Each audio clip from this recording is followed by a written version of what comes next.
Tuni hin internet chungchang an sei ju hitin ani ni a hin leisi na mi hem te he na zong asang che che jing in technology lang science lang hi hen ipilang hi zong le thil tha tha ho hi a hin pot jing in hi chi hola a hin koizo sin alen anevin iman chau I tho to u ilu masang u hi hen pha zo si a hin internet hi tulai a ding in apoimo ta khat chu hi ta na hi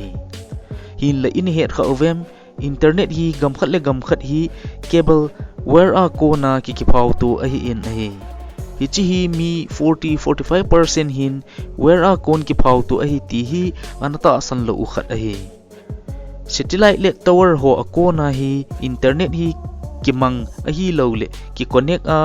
I phone ho hin receive bola chu zo ting le ki phau tu I sa diu hin la hi chi chu an hi pon a hi Khavel pumpi leisit pumpi ahin 90% hi osin tuiso get tui khang len tui noiza cable where len ta ki kaiza hi chi ho where akona chu gam khat hi internet akon ki ho mat theile ki phau mat to the a hi in a hi hi chi hi avenom ho le a het be nom hon ivet nom ule submarine cable map ti na ahin lu na vet the a hi Hichilim a imu uhi optical fiber tin akihen chule sea cable ahi lo le submarine cable tin jong akhe kidin ahi Hichi cable hi tui khang le noi lang in ahung ki kaijin leisi na gam khat hiti chun akizamat sa le akiphau mat tu sa in ahi tui noi lang sang ija tham khat noi za ki kaiza ahin mun khat na hin repeater kiti ahi lo le amplifier hi akitu in amo hin internet chu ahi ding bang ta a boy umlova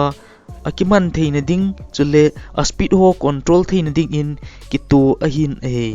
hichi repeater amplifier hin network strength ho zong ahi ding bang in a ha sa le achi sa in where ho hi mun gam hla ahung ki kai ting le hin a speed ho ahi ding bang in a zo ji pon hichi ho control theina ding a chu repeater hi kitu a kimang cha a Chule gam khat a kisu tu na connect ki bol na khat zong a hi Hiti chun ship ho mangchan tui khang le noi lang a hin submarine cable ho hi akai un chule cable hi khat bo se akikai pon a gom in akai khom un a hi cable hi one time investment a hin aman zong atamin paisa zong a ha lut in maintenance zong atam in a hi Hichi hin where hi khat bo akai povin group in ni ahi lo le thum in akai khom jiwin ahi iti ham khat na boy na ho ahi lo le ahin sit kha ding chu sei the ahi lo ji chun a group ma akai khom jiu ahi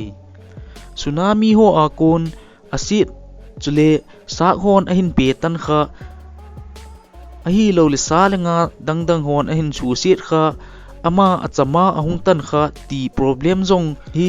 za chom hi umji ahin hichi ho repair hin tha bol kit ding chu amho dinga zong thil ha sakhat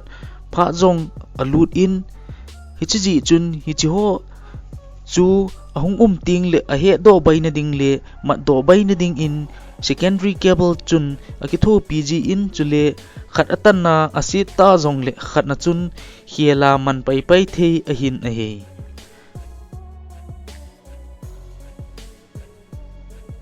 Hiti chun cable where ho chu sip akon in kreng lin ta ho mangchan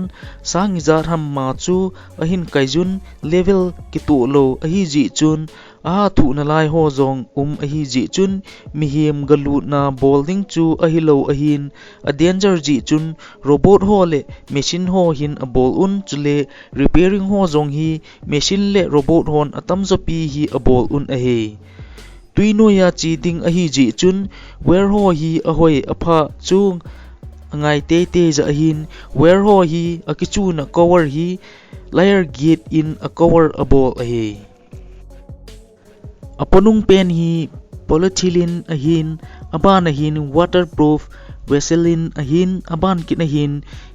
aluminum chukit le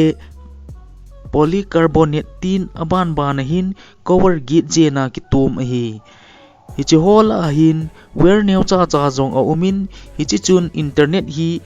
100 mbps a eimu sa u a hi chule tuilai za hin net speed ho ahung ha to dungjin where atha ho hin 1000 mbps ge transfer abol zo tan a hi ichi cable where ho ji a hin Google Yahoo Bing chule adang search engine ho hi bailam cha data ho hi transfer khat le khat kibol to thei za hi iti ham khana where hi demis ahung hi kha a ahung hi thei lo kha ting zong le atum be in ship khat hi a umin ama tha na zal in where tan na a hi lo le asi na alik na ho chu a hedo zovin a hi asi na ahung uma repairing building ahung ting le tui chunga hung kai do a sim ding angai kom jong a ji in hi cho ting le hin pha jong alut in sumtam ta jong alut kit ji in a hi alang pi a hin 25 year hi where ho hi tui noizin asi na lovin a chi zovin a hi hi chi internet cable ho hi koi in aboi pi a abol ji ham iti le tier 1 a hi lo le tier 1 ISP internet service provider kiti company ho hin abol u a hi amo hin leisit pumpi a hin submarine cable a hi lo le optical fiber ho hi aboi pi u a hi e ho India gamsunga hin Mumbai khopi a hi submarine cable junction a umin hichit hin leisit pumpi to akizok matna aki connect na khat zong a hi kit in a hi iti I phone ho a hi lo le computer chule device dang ho a hin internet hi ki connect le ki mang thei ham ti le I phone ho wa iman u Jio a hi lo le Airtel chule adang ho internet service provider kiti tier 2 company ho hin tier 1 ho kom a cho kit u a hi tier 2 company ho hin tier 1 ho kom a hin cho zo uvin amahon jong e ho device ho a hi bailam ta e mu sa kidu a hi e ho India sunga cable network lin pen hi Tata group ho hi a hin Reliance hon jong amo chang in submarine cable lines anabol un asaudan 25,000 km lang anaphan hichiji ahin Reliance Jio company hon internet free anabol uwa telecom market a nasata a ahung machal jingnaw zong ahi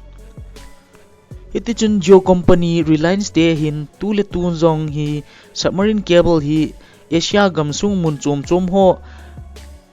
ga he thading in Singapore Malaysia Thailand ho chule Asia Pacific ho to connect ahin boldiu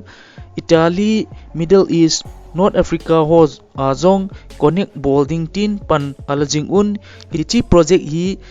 2023 kum kichai langle function abol patding in zong an sei jun chule Asia Pacific lang hi 2024 June July ho le function pathei ding in an phung do kit un a hi hichi je hin internet hi anei a umpon government a hi lo le mi khat in zong claim abol thei lo u a hi hichi je hin internet hi anei lo chule free a hi hin la company khat wang a umin amho hin internet hi avet call uwa aboi pi u a hi hichi ave call ho le koi in ahin tha a on off ahin bol jiu ham aban video khat in ana seju hitin seikil sa khil ho kingai dep muhitin tuni adingin chanahin ana chai kit uhitin I umnaw mun che in ibon cha win mangpha